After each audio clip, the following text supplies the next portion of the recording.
배웠어요. 오늘은 구름이 형성되는 것부터 이제 구름 안에서 여러 가지 비나 눈이나 우박이 내리는데 이 현상들을 자세히 살펴볼 거예요. 그러면 복습까지 겸해서 살펴보죠.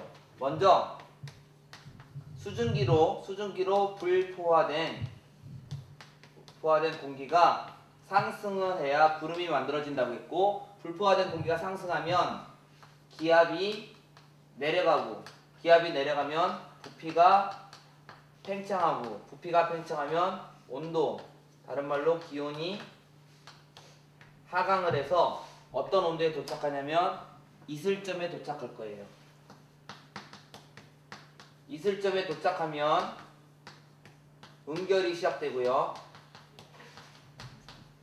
이때부터 상공에서는 구름이 만들어지기 시작해요. 그러면 이슬점에 도착해서 여기서부터 구름이 이렇게 만들어지기 시작할 텐데, 이 구름의 구조를 살펴볼 거예요. 이슬점에 도착해서 구름이 만들어지면 이 근처의 대강 어느 정도까지 높이는 0도일 것이고, 더 올라가면 영하 10도, 영하 20도에서 추운 데는 영하 40도까지 온도가 올라갑니다. 이슬점에 도착해서 음결이 시작될 때는 필요한 것이 있는데, 물방울이 만들어질 때는 어떠한 물방울이 붙을 만한 입자가 필요해요. 그래서 이러한 입자를 음결핵이라고 합니다. 음결핵은 수증기가 그냥 음결이 되는 게 아니라 어떠한 곳에 붙어서 음결이 되기 때문에 그 가운데에 붙을 만한 물질을 음결핵이라고 해요. 음결핵이는 공해 물질도 될 수가 있고 공기 중에 먼지가 될 수도 있어요. 여러 가지가 음결핵이 되고, 음결핵이 있어야 구름이 만들어질 수가 있습니다. 그러면 음결핵 주변에 0도 이상의 높은 온도라면 물방울이 이렇게 맺혀질 거예요. 물방울이. 근데 더 중요한 것은 온도가 낮으면 이런 물방울 중에 일부는 물방울이 아니라 이제 영하의 온도니까 얼음으로 되겠죠. 온도가 추우면 모든 물방울이 없고 모두 얼음 알갱이가 될 거예요. 여기 표시했을 때 동그라미 친 건 그냥 물방울이고, 이제 이런 표시까지 한 건 얼음 알갱이가 되겠죠. 그러면 이러한 곳에선 중간 부분이나 이런 데서는 음결핵 주변에 달라붙은 물방울이 알갱이에서 수증기가 증발도 하고 수증기가 붙기도 할 겁니다. 이런 데서 수증기가 증발해서 이런 데로 승화로 붙을 수도 있고요. 붙게 되면 무슨 현상이 생길까요? 얼음에서 더 붙게 되면 이러한 것들이 크기가 점점 커지겠죠. 얼음 알갱이로 크기가 커집니다. 크기가 커지면 얘는 무거워질 거고, 무거워지면 떨어지기 시작하죠. 떨어지면 여기까지는 그냥 얼음으로 떨어지겠는데, 여기에 내려와서는 얼음이 물이 되겠죠. 그래서 물방울로 떨어지게 됩니다.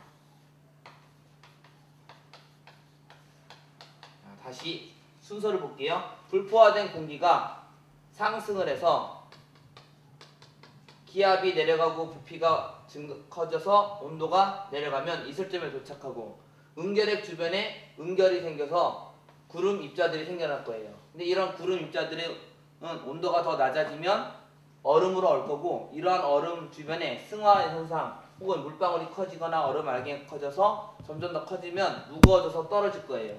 그래서 물방울로 떨어지고 우리는 이것을 비라고 하죠. 그런데 이 비의 특징은 기원, 즉 이 비가 떨어지게 된 근본적인 원인은 구름 입자가 아니라 구름 입자들 중에서 얼음 알갱이가 녹아서 떨어지는 거예요. 그래서 이 비를 우리는 찬비라고 합니다. 찬비는 구름 입자 중에서 얼음이 녹아서 된 거예요. 즉 찬비가 내리는 구름은 주로 이렇게 낮은 온도가 존재하고 여기에서 얼음 알갱이들이 녹아서 딱 떨어지는 게 찬비가 될 거예요.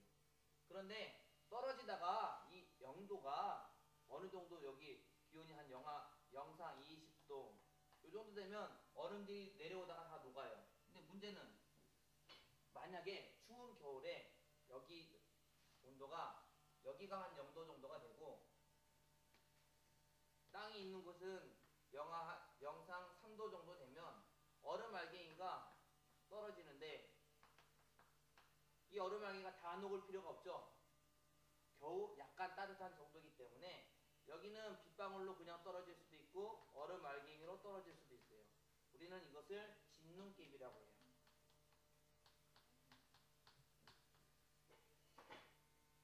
다음에 너무 추우면 다시 기온이 나무가 있는 이런 지표면까지 한 영하 0도 혹은 영하 1도 이 정도가 되면 물방울이 없겠죠? 전부 다 얼음 알갱이로만 떨어질 거예요. 얼음 알갱이로만 다 떨어질 거예요. 그러면 이런 얼음 알갱이는 쉽게 눈이라고 하죠. 눈에 대해서 한 가지 알아두면 눈은 결정으로 이루어져 있어요. 결정이라는 것은 규칙적인 모양을 말해요. 그래서 눈의 규칙적인 모양은 여러 가지가 있고 이것은 교과서를 보면 규칙적인 모양을 찾아볼 수가 있어요. 그러면 눈의 결정이라는 것은 구름 상층부에 이러한 입자들이 어떤 모양으로 만들어져서 중간에 내려오면서 승화 현상에 의해서 더 커지는 것 이런 거를 살펴보는 게 바로 눈의 결정 모습이 될 거예요.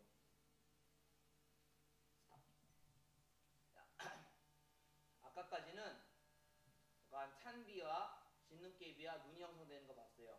이제 특별한 경우, 기상현상 중에서 특별한 경우 두 가지를 설명할 건데 일반적으로 먼저 우박부터 설명해 줄게요. 먼저 구름이 형성될 때는 공기가 상승한다고 했고 상승해서 구름이 이렇게 형성이 될 거예요.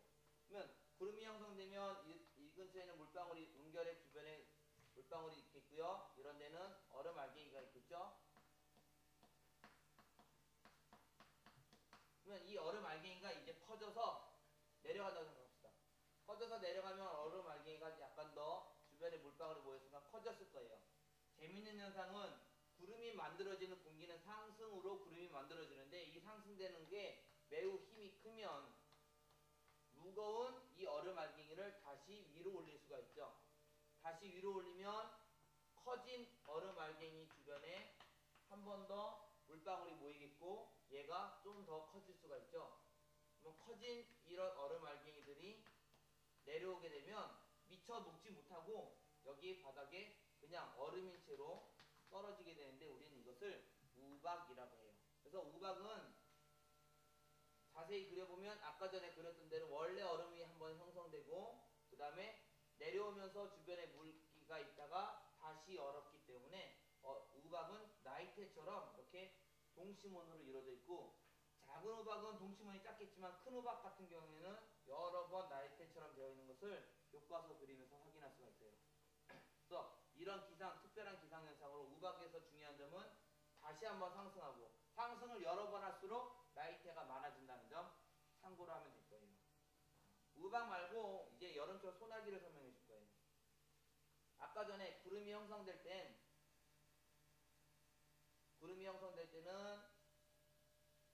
구름의 바닥은 이슬점인 온도일 거고 중간 정도의 0도보다 더 낮은 이런 영역이 존재해서 여기는 얼음이 있을 거다. 그래서 이 얼음이 떨어지면 찬비다라고 했어요. 그런데 이슬점에 도착하는 것까지는 맞는데 한여름철에는 워낙에 뜨거운 공기이기 때문에 올라가더라도 0도보다 더 높은 온도예요. 이슬점에 도착을 해서 이미 구름은 만들어졌어요. 그런데 올라가 봤자 겨우 0도 혹은 이 근처 온도가 겨우 1도 요 정도가 될 수가 있어요. 구름 전체적으로 다 0도보다 크면 물방울들이 얼지는 않겠지요. 그럼 이러한 물방울들이 돌아다니다가 이 물방울과 이 물방울 합치면 원래 물방울보다 좀 더 큰 물방울이 형성되고 다니다가 흡수해서 합쳐져서 더 큰 물방울이 형성되면 얘가 떨어지게 되겠죠.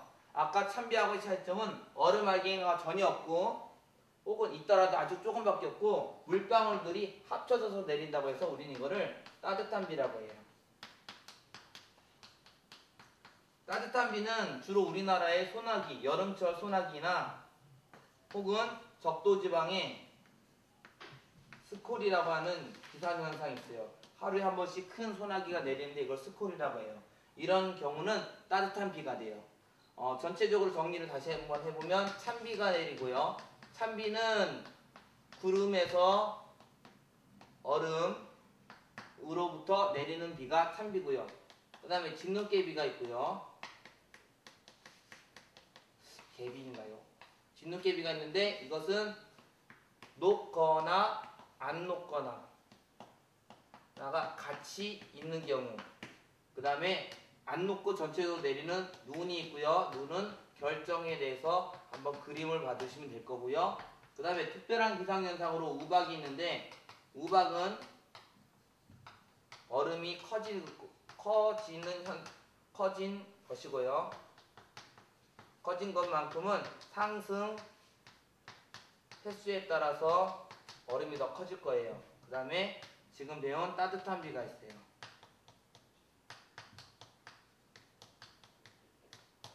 교과서에서는 130페이지부터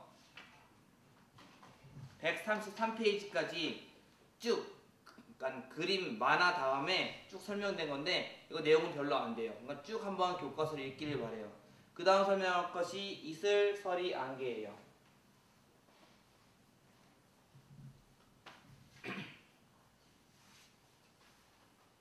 이슬은 다 알고 있듯이 아침에 일어나 보면 풀잎이나 아니면 건물이나 이런데 물방울이 맺혀 있는 것을 볼 수 있어요. 그냥 지표면 근처에 나무나 이런 풀들에 그냥 물방울들이 이렇게 맺혀 있는 현상이 있어요.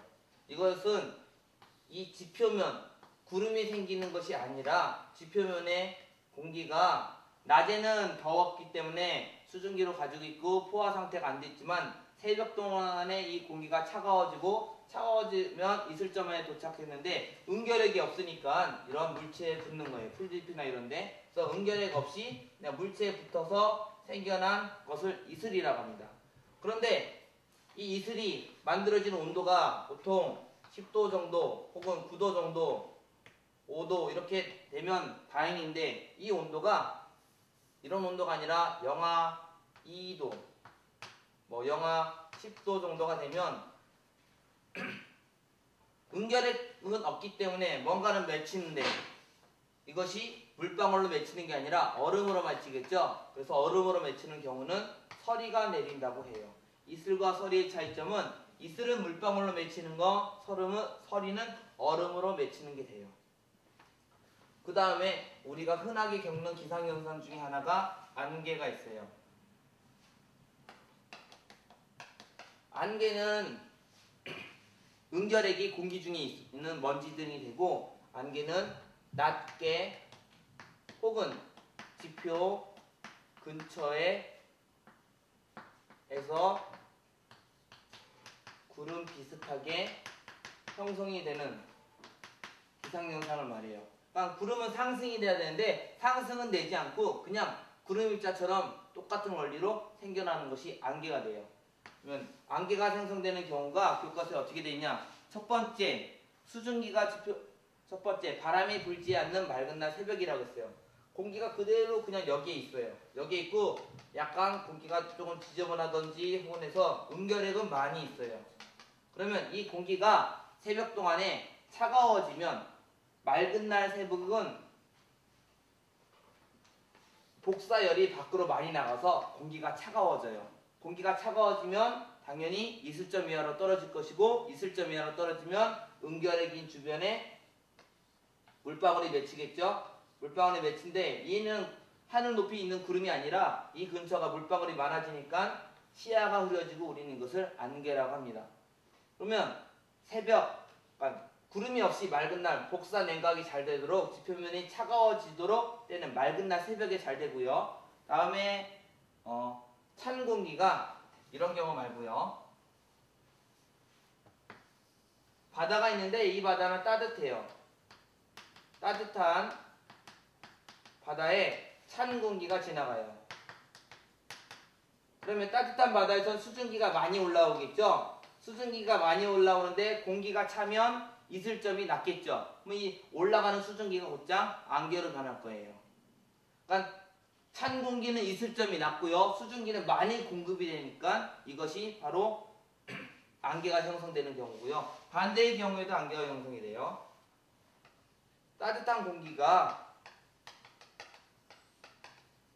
찬바다를 지나갈 때도 돼요. 왜냐면 찬바다 표면에선 따뜻한 공기의 영향으로 증발이 갑자기 많이 되고요. 증발이 갑자기 많이 되는데 찬바다 근처에서는 증발이 되자마자 찬바다의 영향으로 바로 이슬점 이하로 떨어지는 거예요. 그래서 두 가지. 따뜻한 공기가 찬바다를 데펴서 수증기를 증발을 많이 시키고 찬바다의 영향 때문에 갑자기 식어서 이슬점 이하로 떨어져서 안개가 형성되는 거예요. 마지막으로 안개가 형성되는 대표적인 경우가 산을 따라 올라가는 경우예요.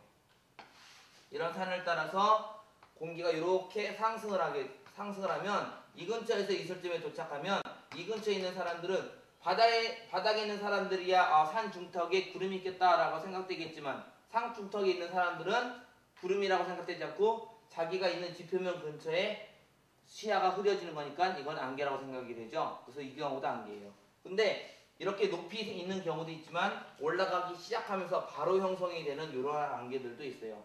근데 이게 보기가 네 가지예요. 새벽, 그다음에 따뜻한 바다, 찬바다, 그다음에 산을 따라 올라간 경우. 네 가지니까 시험 문제 내기는 참 좋겠지요.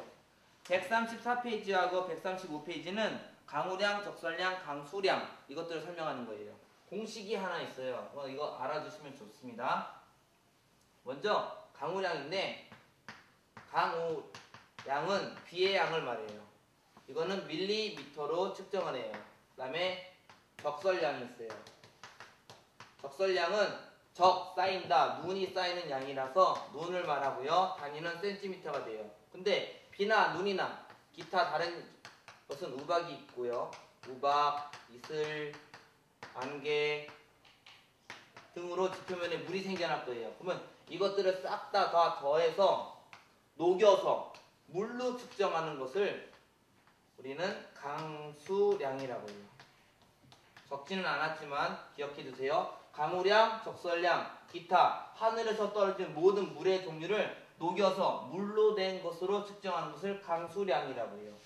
중간에 글자가 차이가 나요. 근데 우리나라의 연평균 강수량은 딱 보면 134페이지 표를 보면 7월달과 8월달에 많이 비가 내린다는 사실을 알 수가 있으니까 그래프를 보고 해석도 하시고 여기서 가장 문제가 되는 것은 이렇게 비가 내리는 자연현상은 참 좋은데 사람들이 살고 있기 때문에 공해현상이 생겨나요. 그게 바로 산성비예요. 산성비는 응결핵의 영향이에요. 응결핵은 먼지나 기타 물질들이 많은데요.